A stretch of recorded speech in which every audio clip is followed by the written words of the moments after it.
ఉండాల్సింది నా దగ్గరే ఉందిగా అన్నాడంట. హల్లెలూయా. పోవలసిందే పోయింది, ఉండాల్సింది నా దగ్గరే ఉంది అనండి మీరు కూడా ఒకసారి.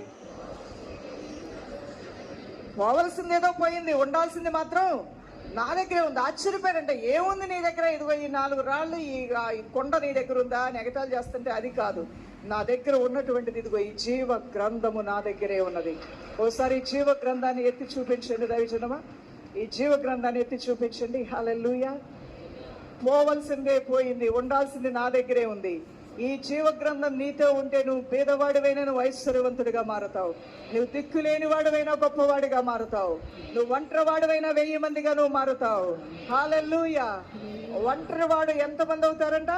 1000 మంది అవుతారంట. హల్లెలూయా. అవును, ఈ జీవ గ్రంథాన్ని నువ్వు చేత పట్టుకున్నావంటే నీ జీవితంలో ఎదురే లేదు దేవుని బిడ్డలారా. కరువుల్ని జయింపజేసే శక్తినిచ్చే గ్రంథం ఈ జీవ గ్రంథం అయ్యున్నది. నీకు జయమిచ్చే గ్రంథం ఈ బైబిల్ గ్రంథం అయ్యున్నది. నీ జీవితాన్ని ఓటముల్లోంచి మరి జయోత్సాహంతో నడిపించే శక్తివంతుడైన దేవుడు ఈ జీవ గ్రంథంలోంచి నీతో మాట్లాడుతూ నేను నడిపించును గాక. అతను అన్నాడంటే, పోవలసిందే పోయింది, ఉండాల్సింది నా దగ్గర ఉంది. ఈ బైబిల్ నా దగ్గర ఉన్నంత కాలం నన్ను ఎవరు ఓడించలేడు. హల్లెలూయా. అలాంటి దైవజనుడు ఆ జీవ గ్రంథాన్ని చేత పట్టుకుని ఆయన ముందుకు వెళ్ళి అనేక